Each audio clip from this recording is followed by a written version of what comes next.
currently polarized in the United States because of kind of a wonderful thing, and that is the ability to kind of tailor make our own news intake, to find what we want to and get more of that.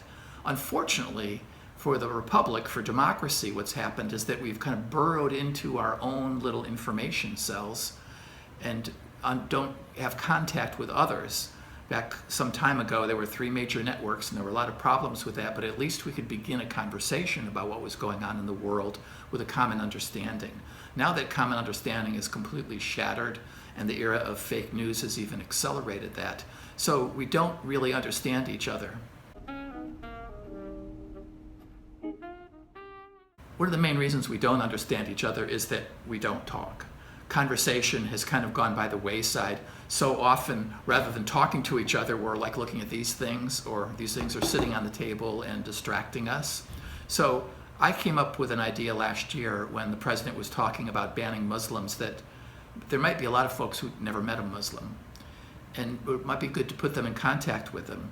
So I set up a sort of a speed dating formula. It was 12 Muslims, 12 non-Muslims, having 6-minute consecutive conversations.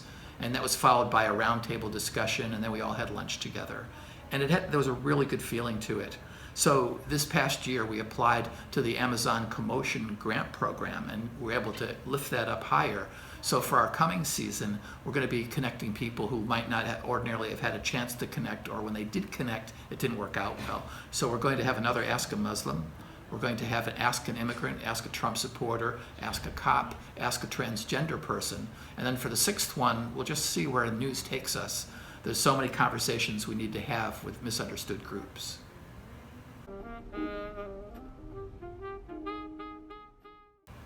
What do I hope this will achieve? Well, I'm not wildly idealistic. I don't think it's going to get everybody talking to one another and everyone understanding one another, because a lot of people don't want to talk to a transgender person. They think they know everything they need to know. A lot of people don't want to talk to a cop. They think they know everything they need to know about cops. But I think short of those extremes, most of us are curious about others that we have a feeling about, and maybe we are suspicious of, but we certainly feel as though we might misunderstand them. And we haven't had an opportunity or a place to just sit down and have a one-on-one conversation. And what my hope is that at least it'll get us talking to one another. And my fondest hope would be that people would come to Ask a Trump supporter and find out something about them that they actually could connect with, and maybe continue that conversation going forward. I don't expect anybody to be convinced by these conversations, but at least we can begin conversations.